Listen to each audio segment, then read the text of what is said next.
Hi guys, I am Mukesh Gupta. Welcome to my YouTube channel.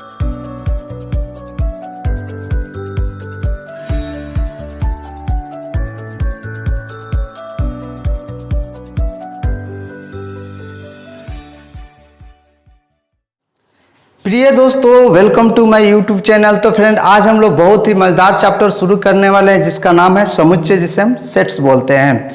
तो friend, इस video को आप पूरा देखें और ध्यान से देखें, क्योंकि इस वीडियो में मैंने एनसीईआरटी का फुल कंसेप्ट डाला हुआ है। तो फ्रेंड, चलिए हम लोग इस चैप्टर को अब शुरू करते हैं।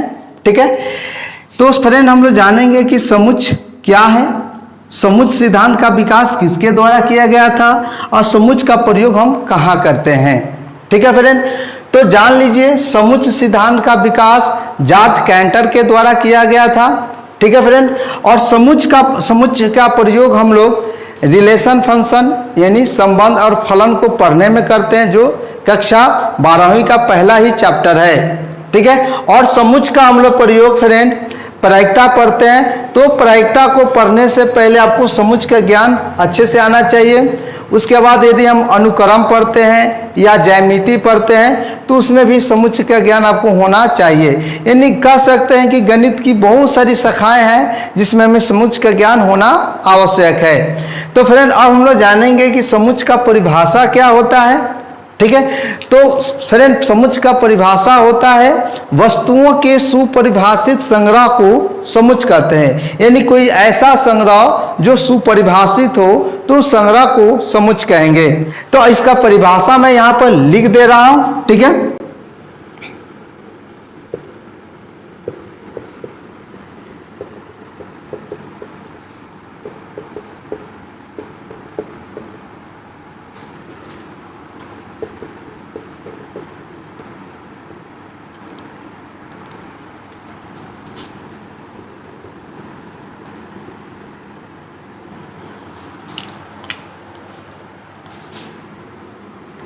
collection of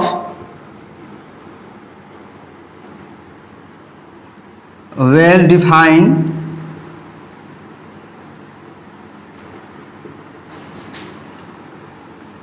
objects is called sets।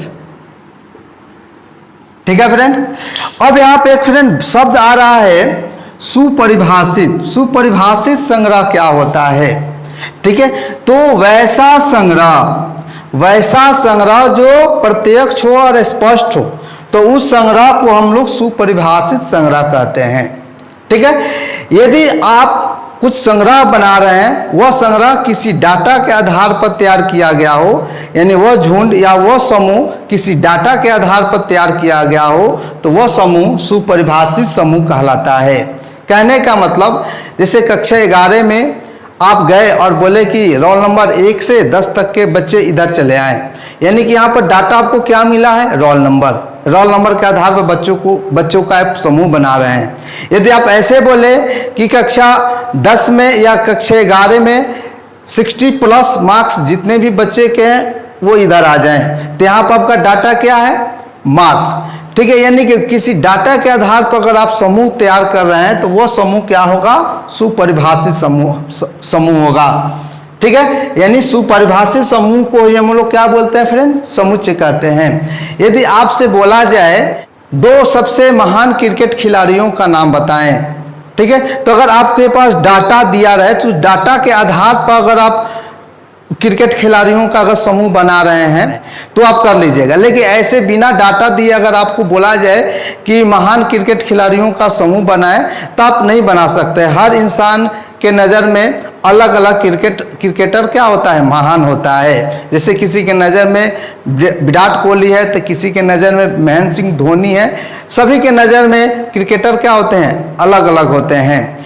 तो फ्रेंड, ये समझ में आ गया सुपरिभाषित संग्रह क्या है। यानी कि आपसे अगर बोला जाए कि अपने गांव में सबसे तेज तरार बच्चों का समूह बनाए, तो ये समूह सुपरिभाषित नहीं बनेगा, सुपरिभाषित नहीं होगा, तो ये समुच्चय नहीं होगा। अगर आपसे ये बोला जाए कि विद्वान व्यक्तियों का समूह बनाए, तो ये भी सुपरिभाषित नहीं होगा, ये भी क्या होगा, समुच्चय नहीं होगा। ठीक है फ्रेंड, तो बहुत सारा एग्जाम्पल है। यदि आपसे बोला जाए कि प्रथम 5 प्राकृत संख्या का समूह बनाए, प्रथम 5 प्राकृत संख्या का समूह, तो क्या यह समुच्चय होगा? तो मान लीजिए प्रथम 5 प्राकृत संख्या 1 2 3 4 5 होगा। तो यहाँ पे एक डाटा दिया गया प्राकृत संख्या, तो उस प्राकृत संख्या के आधार पर हम लोग 5 प्राकृत संख्या का समूह बना लिए।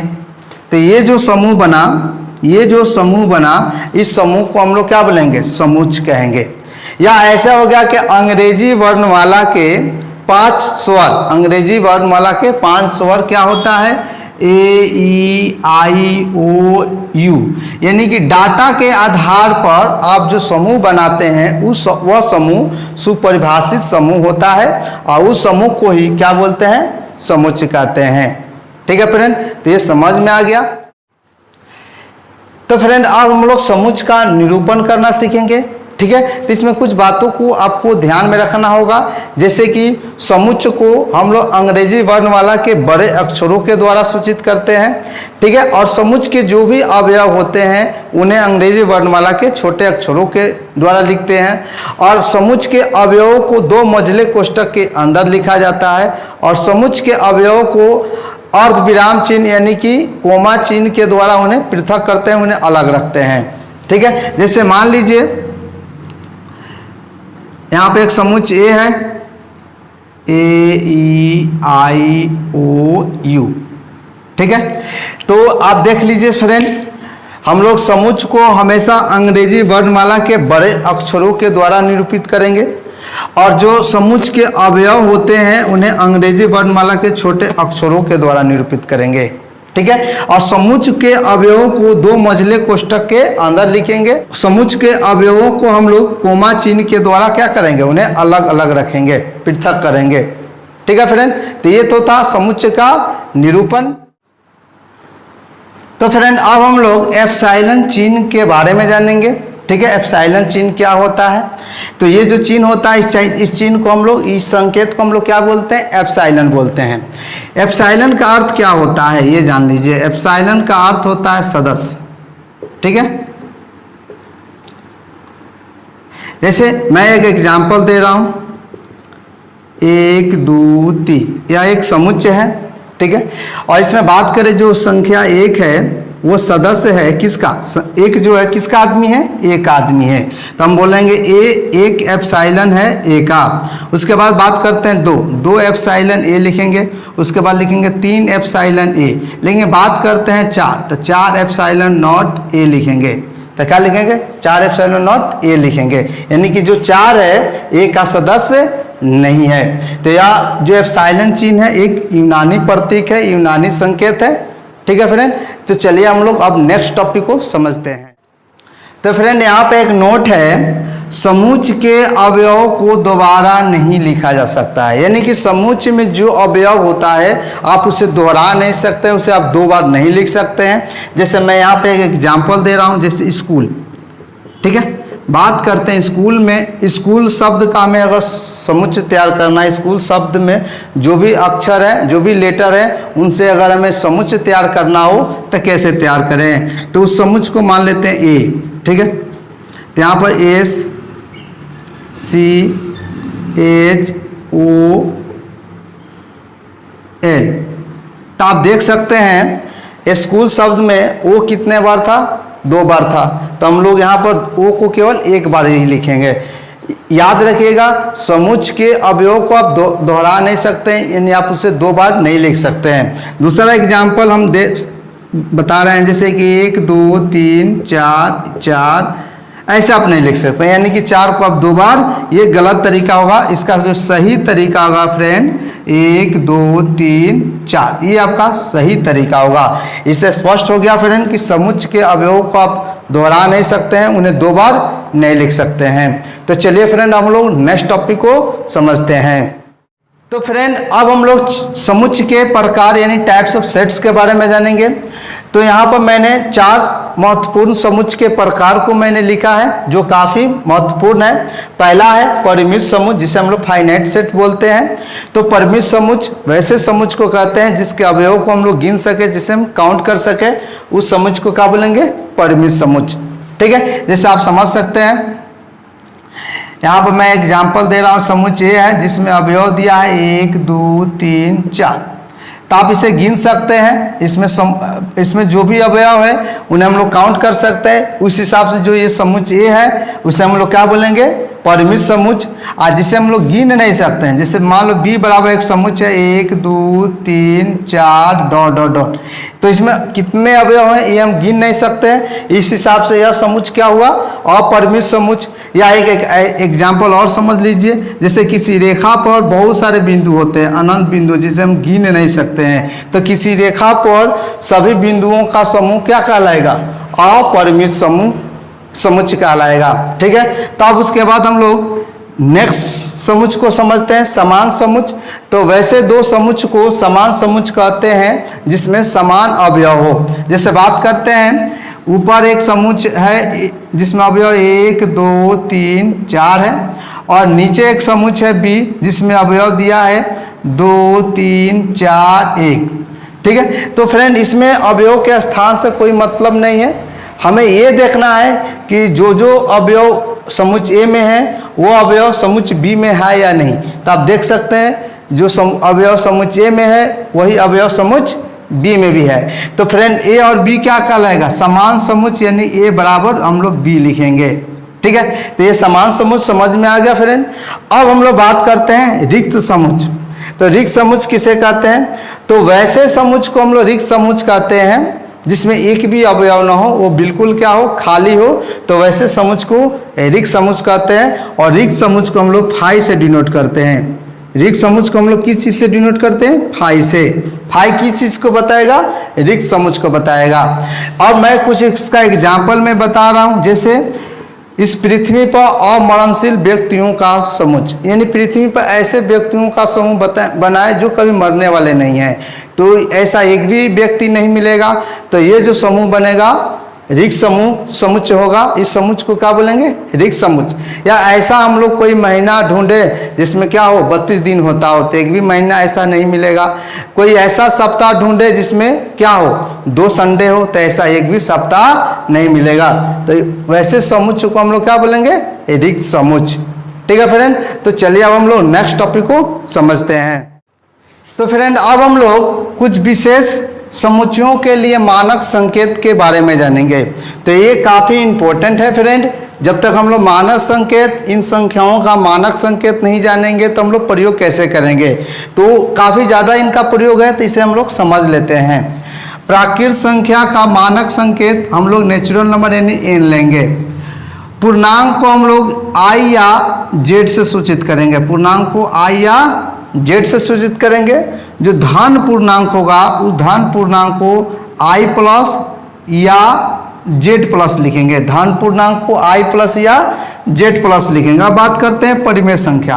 तो परिमेय संख्या को q से सूचित करेंगे, और जो धन परिमेय संख्या होगा उसे हम लोग q प्लस से सूचित करेंगे। ठीक है, अब बात करते हैं वास्तविक संख्या। तो वास्तविक संख्या को हम लोग r से डिनोट करेंगे, और जो धन वास्तविक संख्या होगा उसे हम लोग r प्लस से डिनोट करेंगे। तो ये काफ़ी महत्वपूर्ण है फ्रेंड, इसे आप याद रखिएगा। ठीक है, तो चलिए अब हम लोग नेक्स्ट टॉपिक को देखते हैं। तो फ्रेंड अब हम लोग समुच्चय को निरूपित करने की विधियां के बारे में जानेंगे। तो फ्रेंड समुच्चय को निरूपित करने की 2 विधियां होती है, एक सारणी या रोस्टर रूप, दूसरा होता है फ्रेंड समुच्चय निर्माण रूप या गुण प्रकटीकरण रूप। ठीक है, तो सारणी या रोस्टर रूप में समुच्चय को सूचीबद्ध किया जाता है और समुच्चय के अवयवों को कोमा चिन्ह के द्वारा उन्हें पृथक करते हैं, अलग रखते हैं। जैसे ऐसे समझ सकते हैं कुछ एग्जाम्पल के द्वारा। प्रथम 5 प्राकृत संख्याओं का समुच्चय।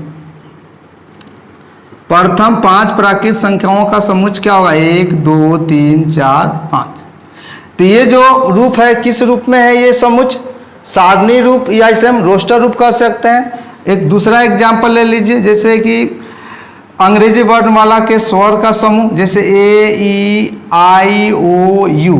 ठीक है, ये हो गया स्वर का समूह। या हम बात कर लेते हैं समुच्चय सी, यानी कि सम प्राकृत संख्या का समुच्चय 2 4 6 8 डॉट डॉट डॉट, ये जो समुच्चय हो गया समप्राकृत संख्या का समुच्चय हो गया। तो ये जो तीनों समुच्चय है अभी किस रूप में है फ्रेंड, ये सारणी या रोस्टर रूप में है। अब हम लोग बात करेंगे समुच्चय निर्माण रूप या गुण प्रकटीकरण रूप। तो इसमें होता क्या है फ्रेंड, समुच्चय निर्माण रूप या गुण प्रकटीकरण रूप में क्या होता है, जो समुच्चय होता है, समुच्चय का जो अवयव होता है वह एक निश्चित गुण को धारण करता है। ठीक है, समुच्चय का केवल अवयव एक निश्चित गुण का धारण करता है, समुच्चय के बाहर का अवयव उसमें शामिल नहीं होता है। ठीक है, तो जैसे समझ लेते हैं फ्रेंड, अगर हम लोग बात करते हैं, यहाँ पे लिखेंगे एक सच डेट, या इसे हम लोग दूसरे तरह से भी नोट लिख सकते हैं, एक्स, यहाँ पे एक तिरछी लाइन लिख सकते हैं। ठीक है, इसे कोलन बोलते हैं। इसका मीनिंग मैं अभी समझाऊंगा, इसका मीनिंग क्या होता है। इसे पढ़ते क्या है, एक सच डेट एक्स। ठीक है, तो फ्रेंड अब हम लोग बात करेंगे प्रथम 5 प्राकृत संख्या का समुच्चय।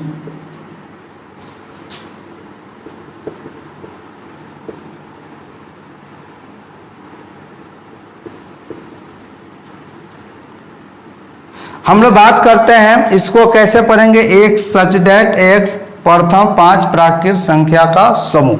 तो ये जो रूप में देखिए, ये किस रूप में है, इसी चीज को हम लोग इस रूप में लिखे हैं, तो इस रूप को हम लोग बोलेंगे सारणी या रोस्टर रूप। और जब इसी रूप को इस तरह से लिखेंगे तो यह किस रूप में आएगा, समुच्चय निर्माण रूप या गुण प्रकटीकरण रूप। यहाँ पर देख सकते हैं गुण प्रकटीकरण, यानी कि प्रथम 5 प्राकृत संख्या का समूह, यानी कि जो यहाँ पर संख्याओं का समूह है वो क्या है, प्राकृत संख्या का समूह है। तो यहाँ पर गुण दिखाई दे रहा है, प्राकृत संख्या एक गुण होता है संख्याओं का। ये जो समूह है फ्रेंड, ये समूह क्या है, इसे हम लोग बोलेंगे समुच्चय निर्माण रूप या गुण प्रकटीकरण रूप।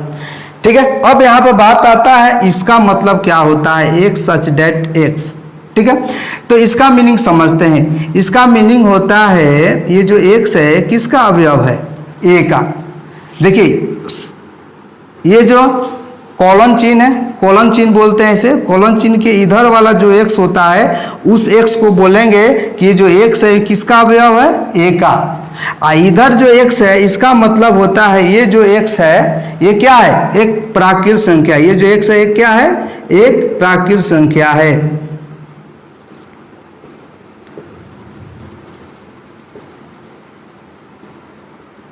ठीक है, एक प्राकृत संख्या है, समझिए। एक सच डेट एक्स का मतलब क्या होता है, ये जो कोलन चिन्ह के इधर, यहां पर हम लोग चाहे तो तिरछी लाइन भी लिख सकते हैं, कोई दिक्कत नहीं है। ठीक है, तो हम लोग इसे पढ़ेंगे एक सच डेट एक्स। तो कोलन चिन्ह, ये सच डेट के इधर जो एक्स है इसका मतलब क्या होता है, ये जो एक्स है किसका अवयव है, ए का।